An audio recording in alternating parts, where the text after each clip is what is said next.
All right. Well, welcome to the Career and Resume Workshop brought to you by CDI College. I'm the Assistant Director of Admissions here at the Winnipeg campus, Jeff, and we're going to be happy to show you this workshop and kind of get things underway. But before we start, we'll just go over a quick agenda of what we're going to be going over. I'm here to talk today about CDI College as a whole. We're going to talk about our Winnipeg campus, the programs offered in Manitoba.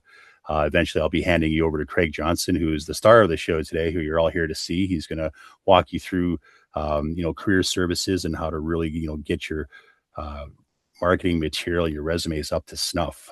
And then we're going to go over some sample resumes, the how, how career services can assist you. And then we'll go for questions and answers and then testimonials. And then we'll talk about some things about CDI College at the end after we answer all your questions.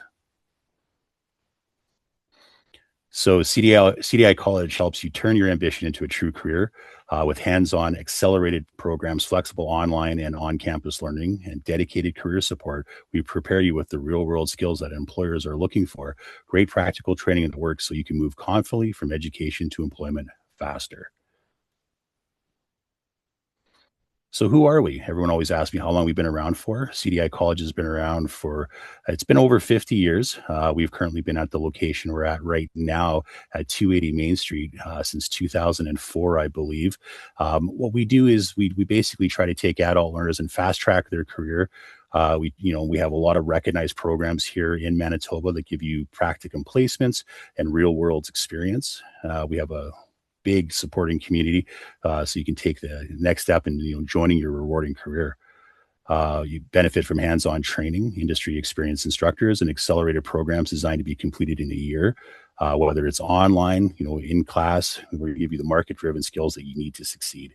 And that's what we do here in Winnipeg, and we've been doing it for a very long time. We're all happy to have you here. I see a lot of graduates, but I see a lot of newcomers here that are potentially looking to see what CDI College has to offer. Next slide.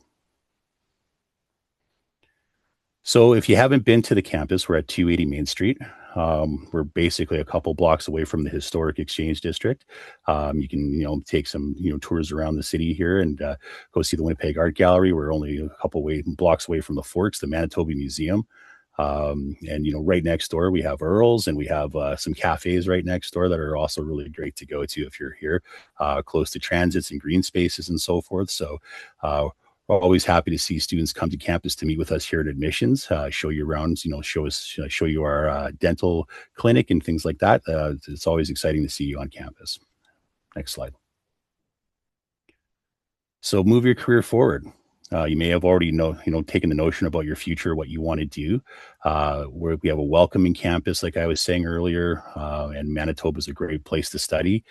Discover our hands-on programs at CDI College, and we're here to help you move that career forward. Next slide. So here's some of the programs that we offer. Art and design, business. We have our dental program. That's one of our flagship programs here, intraoral dental assistant, and in our continuing education preventive dentistry scaling. That program is a 1-year program that's designed to get you graduated as a level 2 intraoral dental assistant. But then going back up to our accounting and payroll and social media marketing, those are two of our up and coming programs that are very exciting. Accounting and payroll has been with us for a long time, but I'm happy to see all the graduates that graduate from that program and lead into successful careers as an accounting and payroll administrator. And our social media marketing students end up with an amazing career being creative and really helping businesses, get their social media imprints out there. Next slide. Healthcare. So our addictions and community service worker program has been around, I believe, since 2008 or 9, and has been a flagship program helping and assisting in the community. The program itself gets you job ready to work in whether it's an addictions facility, we're working with people with mental health, working with disabilities, working with youth programs. It's such a wide variety of different programs that you can work in. Our healthcare aid program has been a flagship program here as well. A very short, quick program that gets you job ready in basically 6.5 months. And then we have our legal program. Right now in Manitoba, the legal administrative assistant role is becoming very dynamic, and there's a lot of job opportunities that are happening in Manitoba. And then you see here all of our IT programs, which I'm always excited to help people with because IT is the future. Next slide. So as we go forward here, I'm going to introduce you to Craig Johnson. Craig is our career services expert. Craig's been with us for a very long time. I would say he's probably since 2004 and before. And he's helped all of our students basically since then move into their careers. Craig is very diligent in making sure that students not only are ready to go on the job interview, but are actually outsourcing job interviews and helps with their employment. He's one of the reasons that we in admissions are very confident in talking about the success of our students at the end of the program. So without further ado, the star of the show, Craig Johnson's here to let you know more about resume building and how to get out there and be successful. Thank you, Jeff. I wanted to just, before we get into it, give a warm welcome to those who've joined us for the first time, as well as any of our graduates who have joined us also. Now, I want to talk about resumes today. Your resumes are your personal marketing material, and they include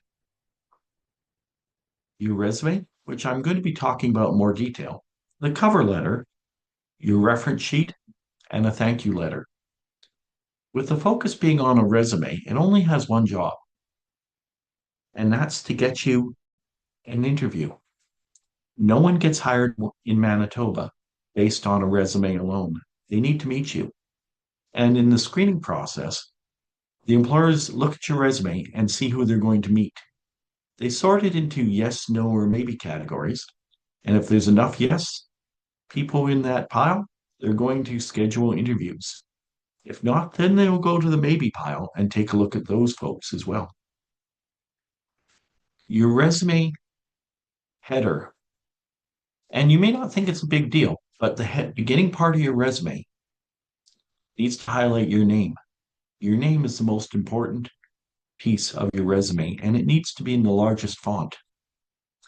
I also recommend you avoid shouting, which is putting, and you'll see an example what I mean by shouting when you look at that picture on the side that says resume Jane Doe. It's written in all caps, which is shouting in terms of copy. But if you look at our form where it says your resume header, that is not shouting. And I recommend it being in that type of a format using capital and small letters combined. Your header should include in Winnipeg your mailing address, the city or town where you live, your postal code. Now, in larger centers, just your email and telephone number is sufficient for many employers. In 2026, the majority of Winnipeg employers still prefer to see that a person is resident in or near Winnipeg. Your email needs to be based around your name, like Craig.Johnson at cdicollege.ca, which is my email. But it needs to look professional. You want to avoid questionable nicknames or fun names because Winnipeg employers, when it comes to email addresses, do not have a sense of humor. You also want to make sure your telephone number has an answering machine with a credible greeting, not a joke, not music, but it needs to sound professional. Your resume needs to be focused on key elements, and those include what is the job that you're hoping to get from that resume? Different occupations require different styles of resume as well. Where are you looking to work? If you're looking to work in Winnipeg, you would adjust your resume to suit the Winnipeg market. If you're working in a different city in North America, you may need to alter it depending on that city and its needs. If you're looking for work in a different country, it may need many different changes to adapt to that local job market's needs. And we want to keep that in mind. And when I say don't do things in my recommendations, this is why, because it may be viable in a different part of the world. Also, there's no such thing as a perfect resume. There's just a resume that fits better than others.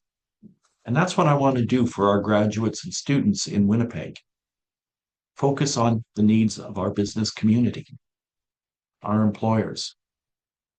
A key part of your resume is your objective. Winnipeg employers want you to get to the point. They want to know what you're looking for. Because if you're looking for an occupation they're not recruiting for, it's a waste of their time. So you want to say the position you're looking for.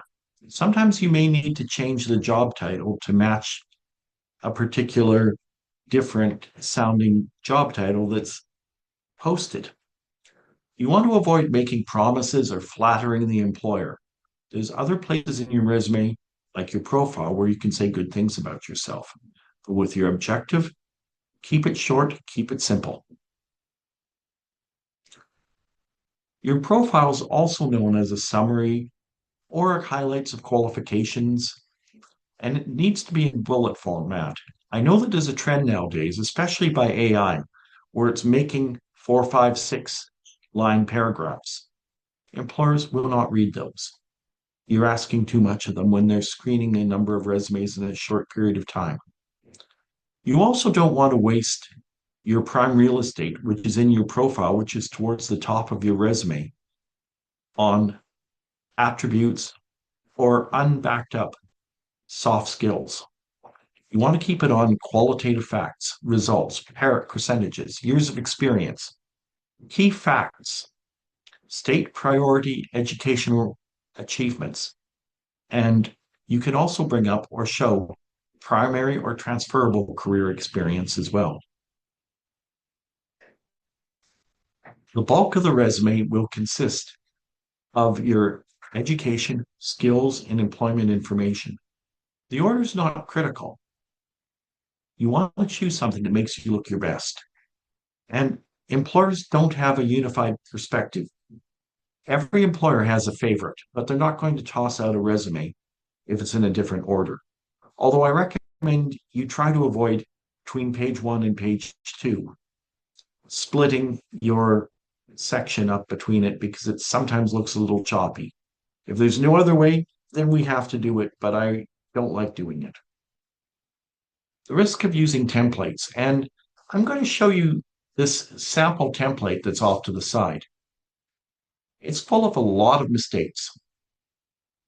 And many templates and online systems make them easy to use. You fill in the blanks and they grind it out for you. But I don't recommend them. I strongly discourage the use of templates.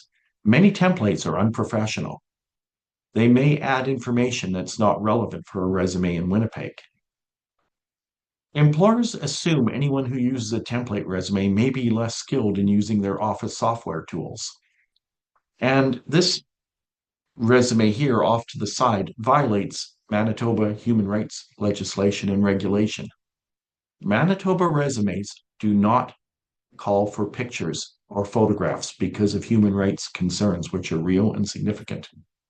I'm not a big fan of little symbols and images as well because they are distracting, and employers would prefer it to be very simple, to the point, in black and white ink, preferably. You can use a little bit of color for underlines or highlights, but it really needs to be minimized. I'm not a big fan of columns either because it splits the reading flow.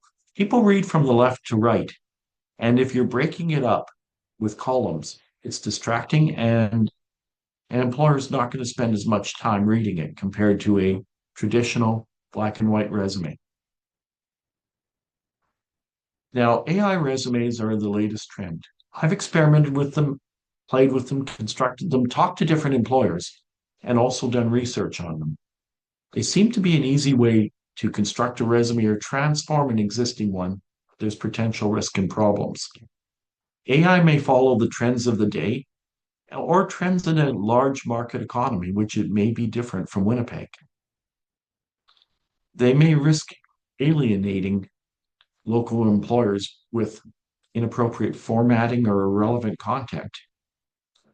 They also run the risk of misrepresenting the applicant. And misrepresenting is when the employer thinks you're lying. A misrepresentation can get a person fired years after they've been working for a company. So we don't want to risk that. But many times the AI may get creative and put in information that may not be true, guessing based on the information you provided. There's also a lack of personalization with an AI resume, and they fail to convey this individual's personality and it gets lost. Here's some statistics for you. 78% of large companies in North America, not just Winnipeg, check for AI made resumes. And Forbes reports that 20% of employers in North America reject AI resumes automatically. Food for thought. Your resume and screening. And I've already talked a little bit about the screening process, but I'm going to drill down on it a little bit further. Human resources and managers who screen resumes are paid to be cautious and careful. Your resume needs to be credible. It needs to create a reason for them to want to pick up a phone, here's a phone, and contact you. Screeners are checking for basic qualifications as well as transferable skills and any bonus skills that you bring to the table that can benefit the position. Resumes are checked for work history and if the dates make sense and are accurate. But the 2-page limit. The resumes cannot go beyond 2 pages. We're not including cover letter or any other documents. We're just sticking to the body of the resume. If it's over 2 pages, the employer will get frustrated and stop reading. Or they'll stop after the second page. They don't have time to read a long essay. Almost every graduate resume from our CDI College program can be summarized in 2 pages. Now, the other extreme is the 1-page resume, and it does our graduates a disservice. It could be too cramped and hard to read because you're cramming 2 pages of material into 1 page, or it will provide insufficient information. Now, when we're looking at the recommended formatting, we want to talk about this way of putting it because a lot of people, especially on templates or AI, will put it in the wrong priority. Winnipeg employers are interested in what you got. And that means what diploma, what's the name of your diploma or degree?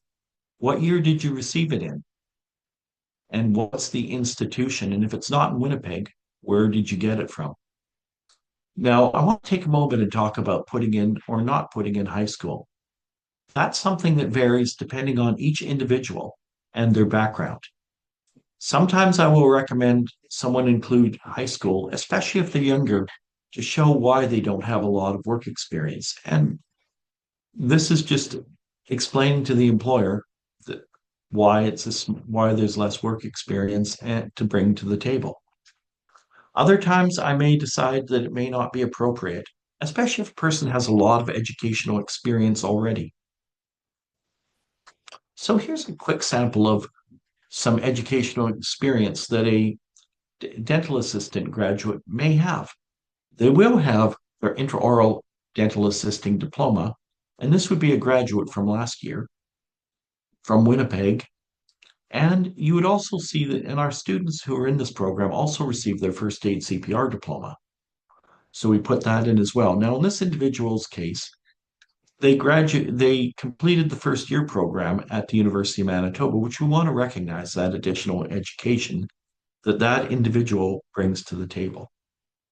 Now, many times they'll put the date first or the institution first, but you're doing yourself a disservice if this occurs because the employers are more interested in what you earned, then when you got it, then where did you get it from?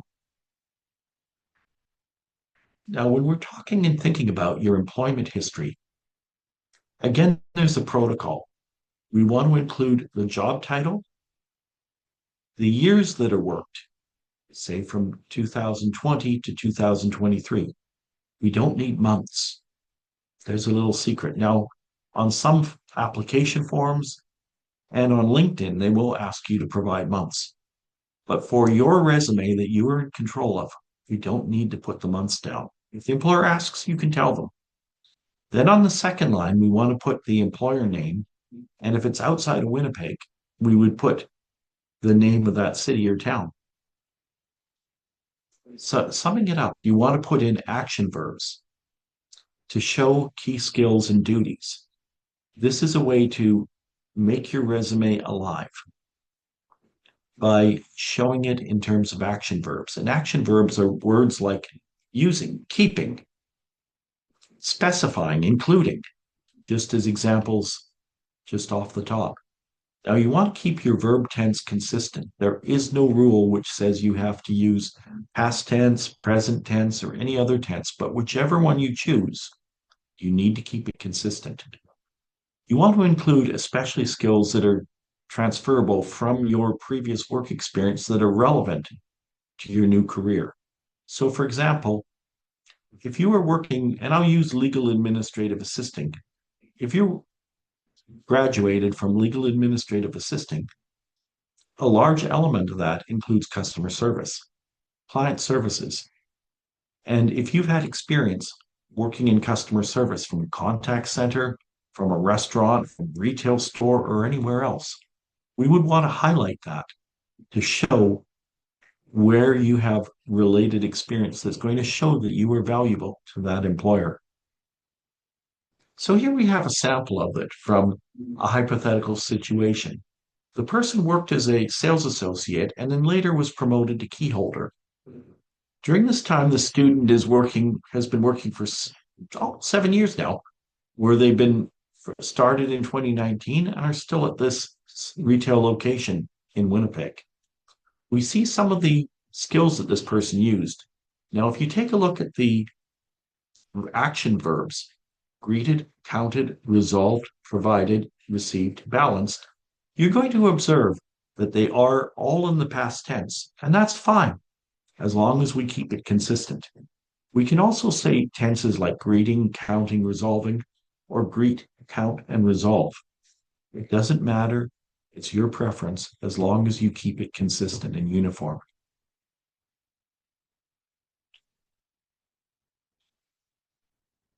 You want to use skills that are relevant for each of the job positions as much as possible. And try not to talk about skills that are not relevant to the new job. So, for example, if you worked as a tour guide in the past, that's great to list it in and the skills you used in your work history. But we don't need to create a section called tour guide skills. We also want to provide software tools to show the employer that our new education includes, depending on each of your programs, relevant software tools. This way, we're able to highlight that element that you bring new state-of-the-art skills using computer tools. And that makes you also valuable as well. You also want to use correct terminology. You want to not harm your credibility by using terms that are not relevant. Pardon me.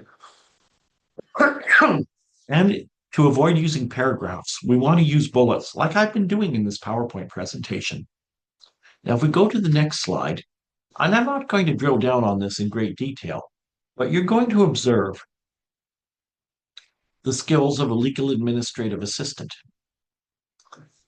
And these are not all the skills, but for this resume and where the individual student is directing their interest towards, which is focusing on large employers and general practice employers, we want to give a little bit of a sample of the different skills that they know. So we have them listed. Now, in a resume, we would not use columns. We're only using this for the PowerPoint. But we want to be able to signify to the employer what our graduate is capable of doing, and especially if that employer is not familiar with our program and how it compares to other programs that are out there. And additionally, we can either list computer skills or we can take a few moments and highlight what you can use those computer skills for that's relevant for an employer's needs. So in this case, we list the base skills for Microsoft Office, as well as PC Law, which is commonly used in many legal offices today. We talk about what we can do with that, including creating legal documents, forms, making professional reports and memos. And as we go on, we can highlight some of the benefits of your learning and putting it on paper for an employer to see. You can also make optional sections as well. And these can include volunteer experience. I definitely, if your program comes with a practicum component, I want to include your practicum experience. But for our students, this would be the last part of their CDI college experience. And so this would be when we make a practicum or student resume into a graduate resume, I want to include a person's practicum experience. Now, some resumes, especially for those at very entry level, will include hobbies. I don't think that's necessary for a resume. I think that the space can be used elsewhere. At the bottom of the resume, many resumes will put references available upon request. Since 1985, Winnipeg employers have not expected references to be on resumes, but it is totally acceptable to say references available upon request. It's a nice way, especially if you have only a page and a half of material, to signify that the resume is completed. Also, while it's not mandatory for many occupations, if a person is in legal administration, a lot of our large employers in Winnipeg have specifically asked me to make sure we keep it on the resume as a way of saying the end, because I am very aware and pay attention to what the employers are telling me and what they expect and need from resumes from our graduates. Now, just take a moment with you, and this is a bad cover letter, and I have excerpts of a bad resume with a lot of mistakes. Now, this was written many years ago, but that distance distances ourselves from the individual. This was based on a real resume and cover letter. And I'm going to highlight some of the mistakes that are made in this. And I'm going to start with the first one, which is where you see ATTN Human Resources. Now, it's totally fine to say CDI College, Human Resources Department, or vice versa. Those are both acceptable when you're writing letter formats in different styles. However, it's the word ATTN colon that should be removed because that's a memo style writing, an older style of writing that is now known as the ancestor of modern day email. This person combined two different writing styles and it doesn't work. While to whom it may concern is totally acceptable, I want to caution people to never say, dear sir / madam, because many employers view that as gender discrimination, and we don't want to go there. If we take a look at the first sentence, attached, please find my CV for your review. You can find it written in a very awkward, stiff style. Instead, I would recommend saying, please find my attached resume for your review. And I need to take a moment.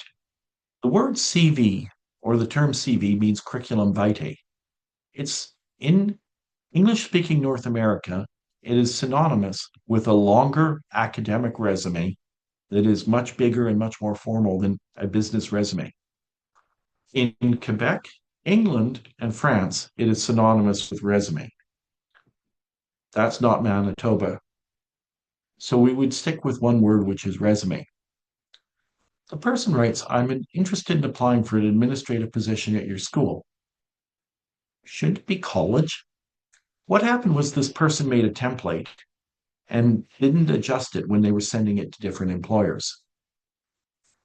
When we use phrases like, as you see in my resume, if you take that phrase out, you're going to find the meaning does not change. It's filler. I have 7 years experience as an administrative assistant. That's excellent. However, I would actually, from a marketing point of view, rather than a formal point of view, use the number 7 rather than the word 7 to highlight it so that it's easier to read and the employer can see this is a person who's bringing something I'm interested in. I would probably break the sentence, my diploma as a bilingual secretary, into its own sentence saying, I earned my diploma as a bilingual secretary. That would make it shine. The person goes on to write, I've worked with several software programs. If you take the word several out, the meaning doesn't change. It's an empty word. The person could have written, just simply put, I've worked with different software tools or list some of the more prominent software tools to make it enhance and shine. Now, here's where we go into attributes, and this person misses an opportunity to tell us more about their hard skills, their abilities, their experience, and instead just says attributes or nice words about themselves,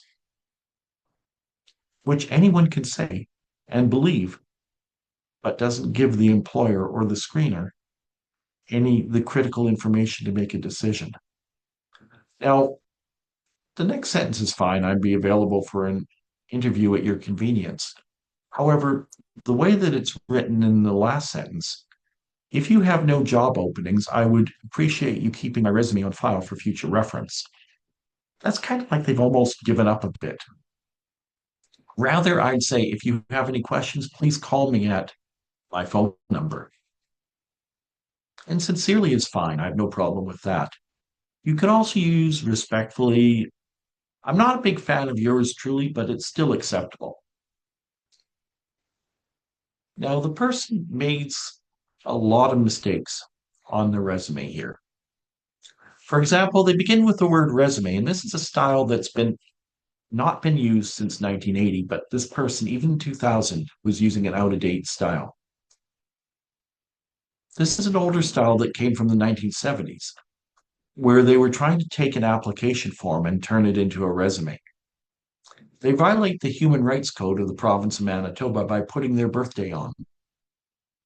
That has no place on any modern resume and has not since the mid 70s when human rights legislation came into effect in the province of Manitoba. When we have different languages, it's perfectly fine, as French is an official language of both Manitoba and Canada, to write a CV en français, a resume in French. However, we don't want to mix our languages because not everyone who will understand both official languages. So I really recommend against mixing languages. Rather, I would recommend putting them both in the same language.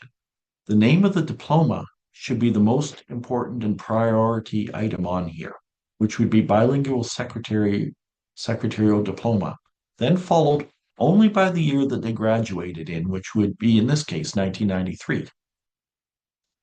Then I would put where they received the institution where they received their diploma from. And then I would probably move the skills that were learned into a different section just to make it easier to read and not crowd it. Now, I would put in a bullet or two to highlight the person graduating with honors. And honors in Canada is spelled Canadian style, which is HONOURS. We want to use Canadian spelling whenever appropriate. If a person, say in legal, is submitting a document to the Court of King's Bench in Manitoba, it would be refused if American spelling was used instead of Canadian. They're very strict about that with courts, for example. Now, when we look at for the high school diploma, we would put high school diploma, comma 1991, and the school that was received, if we chose to include the person's high school background.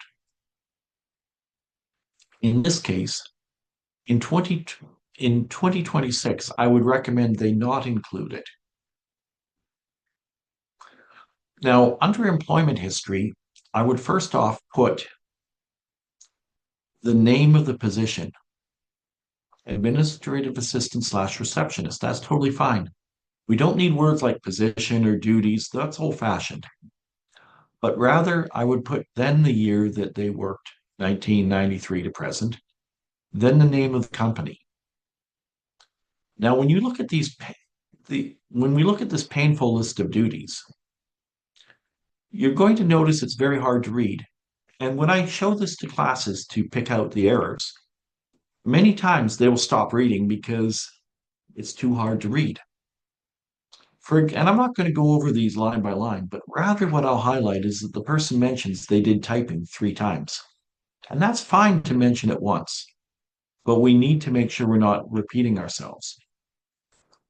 Administered office machines and petty cash. That's great.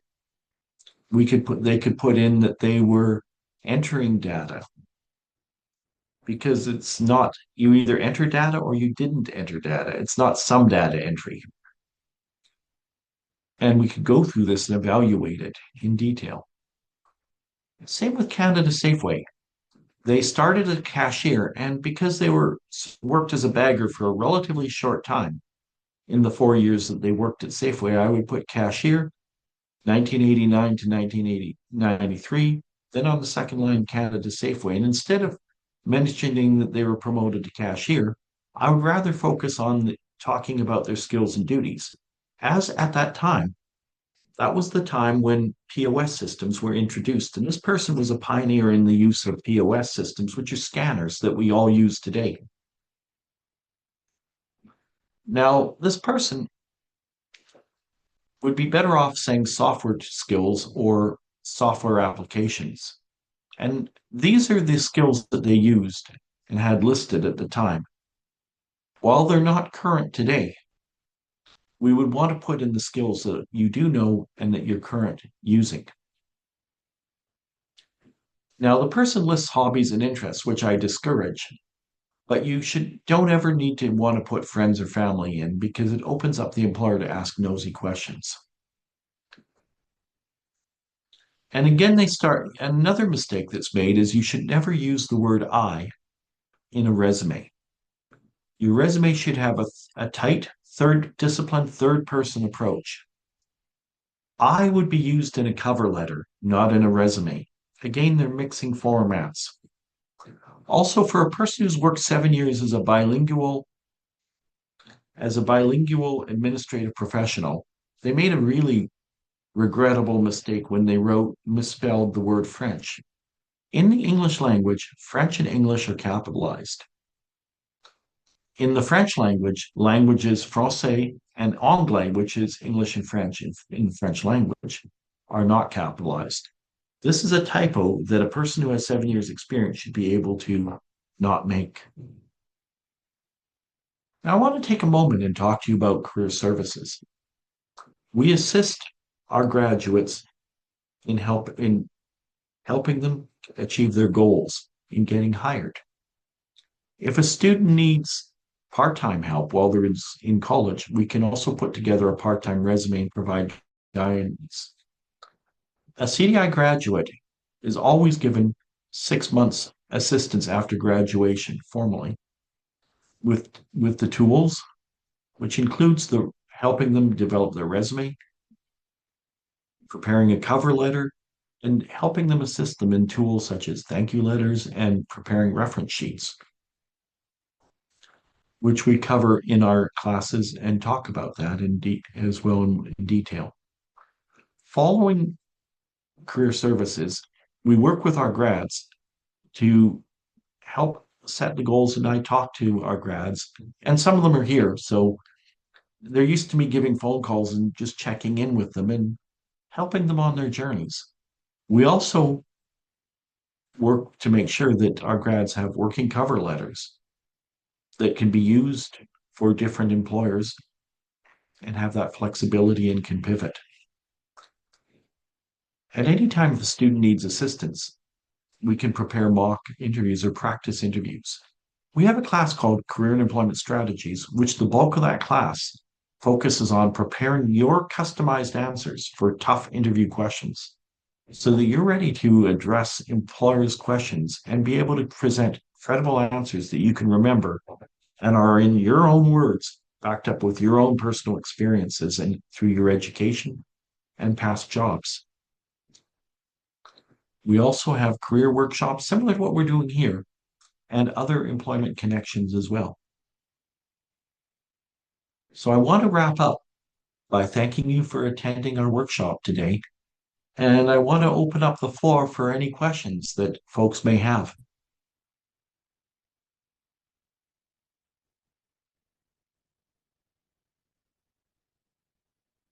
And I believe you can type them in the chat window.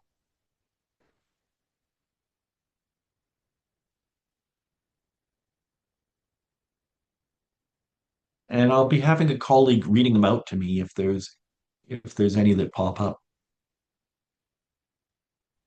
So I see we have a question here, which is what is the prescribed format of a resume? For example, Word or PDF. Thank you. I lean towards Word because both are acceptable, by the way, in 2026. But I tend to favor Word because employers have it and it's it can be opened by most employers. The second thing is it's easy to edit and make repairs or make adjustments. For example, if a person takes on an additional job, or for instance, if they're in IT and they get their A plus certification, we can quickly and effectively add it to their resume. PDFs are notoriously inflexible, and sometimes PDFs can be hard to open for an employer and sometimes will crash their systems. But both are acceptable for the majority of employers.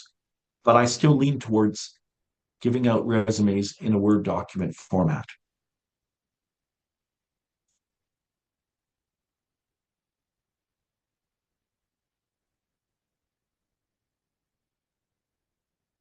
Was I able to answer your question on that? Good, good. Are there any other questions anyone may have? We have another one saying if we Oh, are good. having a long professional summary, including experiences, how can we precise it into 2 pages? If a person's had a lot of work experience, what I would usually do is I would examine it. And sometimes I may need to go back and get further information, but I want to try to look at it from the perspective of their new career. So this may mean making some tough choices. Areas that show leadership, areas that are related and have transferable skills would be prioritized. Areas that show responsibility and are what every employer might be looking for would be those skills I would be focusing on, depending on what the person brings to the table. And this can include work history from anywhere on the planet because skills are portable. Skills can be transferable. And I want to make sure that a person who shines in their previous occupation is able to mine that valuable experience and make it as transferable as possible to a future employer. Thank you so much, Craig. We've got Oh, a you're couple welcome. more questions in Oh, here. sure. Did you mention not to add references by request? Monica's Um, Wi-Fi unfortunately cut out and she okay. missed your answer. Okay. Um, if you're going for a legal administrative job, it's mandatory because large Winnipeg employers, the many of the larger firms, their human resources people actually told me they still like to see it on resumes. However, for every other employer, it's optional. Now, I know some resume advisors are trying to steer away from using it altogether, but in Winnipeg, it's still completely acceptable. And I would actually use it if a resume, say, ends in the middle of the second page. That way, it signifies that the resume is completed. But it's on a case by case basis. But if I'm short of space for a non legal resume, that's something that will probably be one of the first things I would cut out to make space for something more valuable. Thank you so much, Craig. Oh, you're welcome. Um, we have another one. What would you recommend to do in a situation where you don't feel that your previous management would give you a great reference? That is a very challenging situation. First off, in a resume, we do not have to voluntarily disclose anything that harms someone's chances.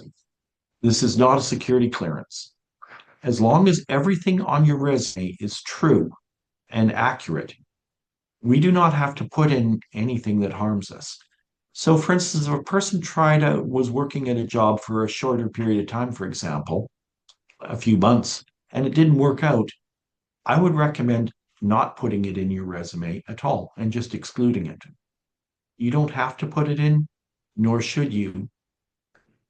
Now, if it's a position that you've worked at for a longer period of time and would create a big gap on your resume, I would have to ask a number of questions.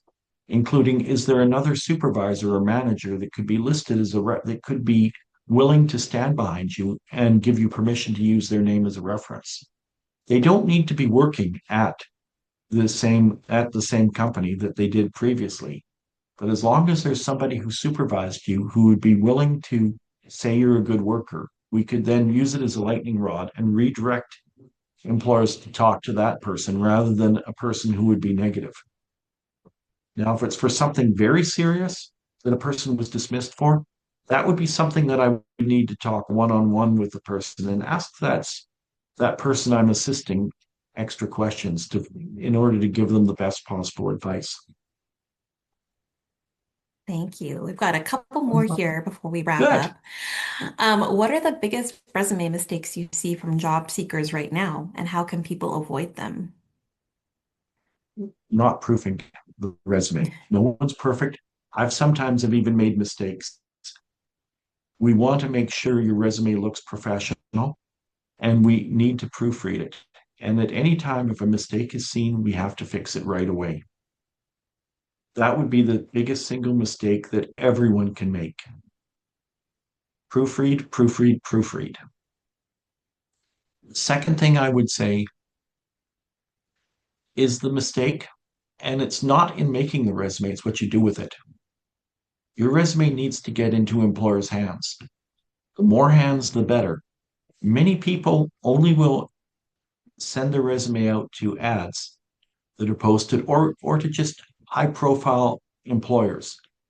There's 43,000 different small, medium, large businesses in the greater Winnipeg area. Many people will want to work for the bigger name organizations, but that's where the competition is the stiffest. The biggest mistake I see with people not using their resumes effectively is by not getting as many resumes into people's hands. You have to exploit the hidden job market, and that includes getting resumes into people's hands by direct contact for small, medium businesses, getting registered in large organizations like corporations and governments' websites so that you can apply quickly to them. You want your resume to be in as many hands as possible so that you can increase your chances. For those who are familiar with the game bingo, the more cards you buy, the more your chances increase. The more resumes get into more employers' hands, the more your chances are of getting called for an interview. Amazing. One final question before we finish off our presentation with some more bonus offers and information. Mhm. Is it more important to highlight relevant experience or to present a consistent employment history? Both is ideal. Both would be ideal. We want to avoid gaps in resume, but if their gaps cannot be explained away, we have to be prepared to respond to those if we're asked at an interview. At the same time, we also want to make sure that our resume shines and gets a chance to show what we bring to the table. And we want to show things that make us stand out in a positive way. We can do both. Was I able to answer that question? Just making sure I'm on the right path.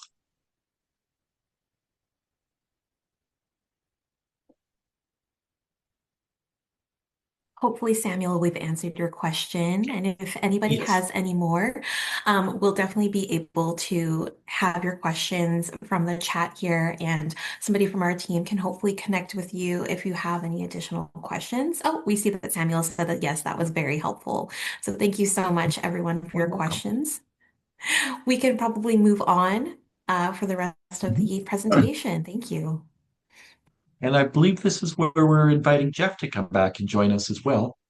Yeah, that was a But great you, presentation, Craig. That answered a lot of questions for a lot of students here. It's really awesome to see a lot of our graduates here on this call, but I see a lot of newcomers and people that I don't know. So I just want to take some time to put some attention onto some of the things that our alumni say about us. You can see here, and then you can see some of places where our alumni work. Also, these are places where our students go to practicum. We're very proud of our relationships with each and every one of these organizations, whether it's Bruce Oak for our addiction students, Winnipeg Regional Health Authority for MOAs and healthcare aides, Project Nichiwam for our addictions and community service worker, Taylor McCaffrey for our legal students. Um, we have great relationships with these. Our students get hired at these places. They respect the students that come out and graduated from our programs. And we're always very excited to see where you'll end up in your new careers. Next slide. So, just so everyone that's here on this call, this is some exciting news. Basically, as an alumni, if anyone basically enrolls for our programs between now and March 31st, we're paying a referral bonus of $1,000 to you, and your friend will get $100. We've never done this before, so it's very exciting to pass it along to you. So if you have a friend or family member who needs help in maybe looking at a new potential career, maybe their life isn't where it needs to be and they need someone to talk to help maybe guide them into that career, that's where myself and the other admissions advisors come into play. And we'd be happy to speak with them. And if they do sign up and they go through the process and get accepted into the program and start school, you would get a check for $1,000. It's a great way to start the new year. Next slide. And as well, if you're someone new here, we have GACs, but you'll basically get $1,000 scholarship as well on top of any other type of promotional scholarships that we currently are offering for your respective programs. If you start now between now and March 31st, then we'll also be waiving the registration fee. So it's an exciting time to start, save yourself some money. But again, reach out to us if you have any questions and you want to learn more about our programs more in depthly. We're here to help you and kind of guide you through. And hopefully we can help you take the next step to change your life through education. Your future will start here. Next slide. And connect with us on social media. Facebook, Twitter, all the social medias, we're on it. And definitely add us on all of those. Keep up with new programs, keep up with start dates, and just things that we're doing within the community. It's always great to see all of you on there and commenting on your success when you're starting school, when you graduate, and even when you find your first new job in your new career. Next slide. All right. Well, I'd like to take this time to thank everyone for joining us. Hopefully, we'll hear from you all soon. Those that have graduated, I'm glad to see you here and taking it seriously, getting your resumes out there. So, again, thank you for joining us today, and hopefully, we'll all talk soon. Thank you for joining us. Bye, everybody.